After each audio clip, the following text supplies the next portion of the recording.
Halo, assalamualaikum warahmatullahi wabarakatuh. Selamat datang kembali guys di channel Trader FX. Oke, kali ini saya mau nge-review ya. Kenapa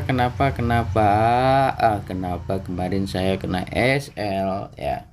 Tapi ya wajar ya, yang namanya trading kan gitu ya. Kalau nggak SL ya profit ya gitu. Jangan selalu berharap profit terus gitu guys. Jadi kemarin saya buka di time frame kan gini, saya buka di time frame daily kan. Nah, di time frame daily ini kan ada sweep di sini kan. Ini kan ada sweep. Ini ada sweep. Nah, sweep ini karena PDL yang di sweep, previous daily low yang di sweep, maka ini adalah arah naik ya kan. Jadi arah di teknik APK itu adalah liquidity. Jadi liquidity itu menentukan arahnya mau kemana. Jika yang di liquidity itu bawah, maka arahnya mau ke atas. Jika yang di liquidity itu di atas kayak gini, maka arahnya itu mau ke bawah kayak gitu. Nah ini kan jelas ya, previous daily low di sweep maka arahnya mau naik. Nah, dan sebenarnya ini memang sudah naik dia. Ini candle ini sudah naik. Kemudian kalau sudah seperti ini kita kan turun time frame ke time frame H1 ya kan. Di time frame H1 kita nyari apa? Nyari pijakan. Nah, di pijakan yang pertama ini kemarin nih saya dapat di sini.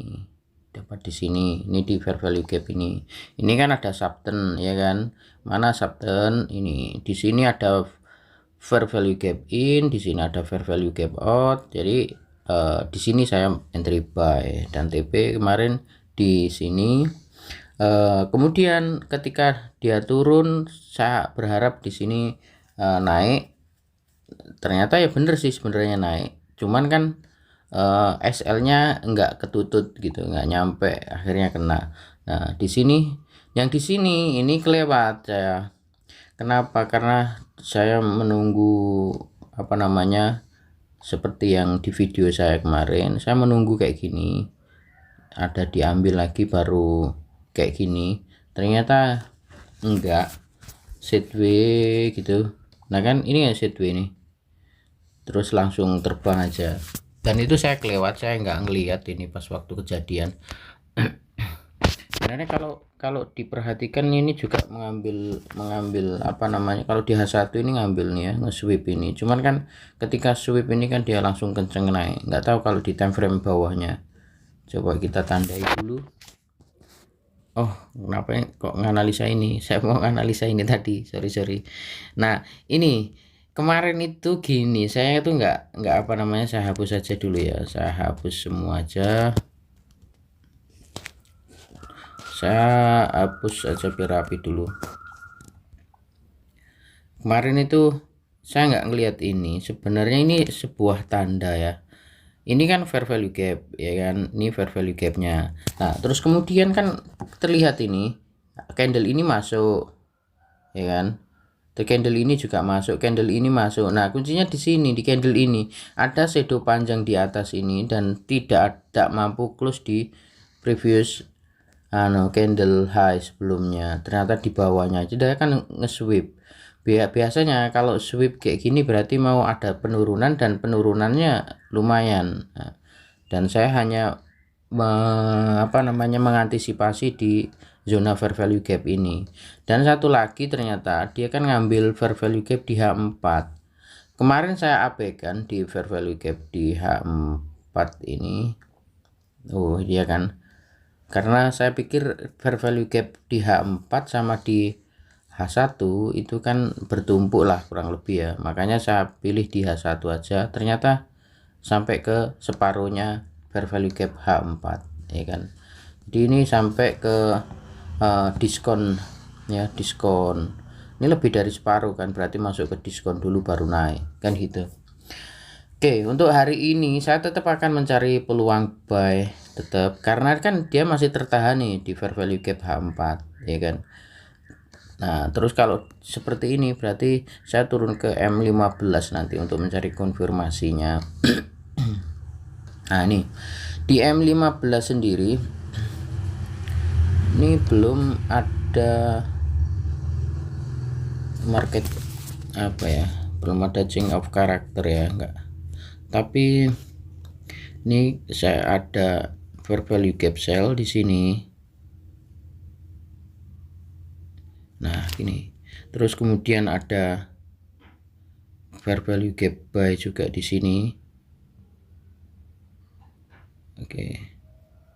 Nah, jadi nanti kalau harga turun sampai ke zona ini, saya akan cari buy. Jadi nanti tentunya ada indikasi dia mau naik ya. Ada reject lah kayak gitu. Dia gini kayak gitu. Saya akan cari buy di situ. Namun kita lihat dulu di time frame H1-nya, jangan-jangan nanti fair value gap-nya di bawahnya. Oh enggak. Oh, tapi kalau di ntar ya, kalau di H1 ini fair value gap-nya ini sudah di respect ini. Dia sudah ini. Nah, oke. Enggak apa-apa, mungkin. Nah, jadi gini. Saya berharapnya nanti kalau ini nanti dia masuk ke sini, nge-sweep ini loh. Low-nya ini dijadikan inducement. Ya kan? Ini inducementnya. Jadi nanti dia masuk ke sini, nge-sweep ini masih masuk ke zona fair value gap ini, baru kemudian naik kayak gitu ya. Jadi saya tunggu dia masuk ngambil inducement ini. Kalau secara smart money concept sebenarnya itu belum kehitung inducement, karena itu hanya pullback dan high-nya ini kan masih belum diambil, kayaknya masih tinggi ini. Tapi namanya inducement itu kan tipuan. Nah, tipuan. Kalau saya menganggap ini juga sudah masuk inducement sebagai tipuan ya, ala apa namanya, ala saya, bukan. Kalau smart money concept ya ini harus naik dulu lebih tinggi dari ini, baru kemudian turun, ngambil ini baru bisa dijadikan inducement kayak gitu. Cuman kalau saya ini saya anggap sebagai tipuan. Ini ada engulfing buy ya, kemungkinan akan menjadi tipuan, orang-orang buy di sini langsung kayak gitu, padahal nanti akan nge-sweep ini dulu. Nah, harapan saya seperti itu gitu guys. Oke, seperti itu. Jadi memang harus lebih teliti ya. Ini sayang sekali kenapa ini kemarin terlihat jelas shadownya panjang sekali ya kan, nggak mampu close lagi candlenya ini, close-nya di bawahnya high-nya ini lagi. Nah, ini terus kemudian kalau turun di M5 ya, di M5 kemarin analisa saya. Nah, kalau di M5 ini kemarin kan gini ya, analisa saya itu yang ini kemarin saya nganggapnya itu apa nih, saya anggap break zona ini. Karena apa saya anggap break? Karena ya ini ya, ini kan turun, ini sweep ya, sweep zona ini, jadi nggak break. Nah, lagian sebenarnya ini dia apa namanya, naik ini kan, balik naik ngambil inducement di sini terus turun. Nah, ini baru break lah. Turunnya break ini harusnya bisa diantisipasi, dia balik lagi naik kan, membuat apa namanya, ini ya, struktur ya. Ini valid ini sekarang mengambil ini fair value gap ini fair value gap. Nah, ini kan sekarang struktur di M5 ini valid ya. Nah, valid. Makanya saat ini dia masih tertahan ini. Tertahan di apa? Area OTI skala M5. Oke. Skala M5 ini OTI. Karena ini kan struktur ini kan high valid. Kenapa ini high valid? Karena sudah break low valid. Ini kan low valid ini kan. Kenapa ini low valid? Karena sudah ngambil inducement di sini. Oke. Maka ini bos. Di sini ada bos, ini bos. Kemudian di sini ada high valid. Jadi ring tradingnya untuk skala M5 ini ya di sini sama di sini. Jadi wajar di sini tertahan dan kemudian kemungkinan akan turun. Nah, cuman saya follow di time frame besar, jadi mungkin dia turun pun koreksi dan kemudian balik lagi naik Oke, jadi nanti kalau mampu break ini, malah ini namanya change of character ya. Nah, lebih aman ditunggu break ini, kemudian terus kemudian gini. Ini kan change of character. Kalau ini nanti di break kayak gini, terus dia turun kayak gini, nah baru kita cari buy. Bisa gitu. Atau kalau saya gini, ini main di sini, terus kemudian turun, nah, ngambil ini, nah terus dia ada konfirmasi naik di time frame kecil mungkin M1 atau apa, nah ambil buy aja sampai sini gitu.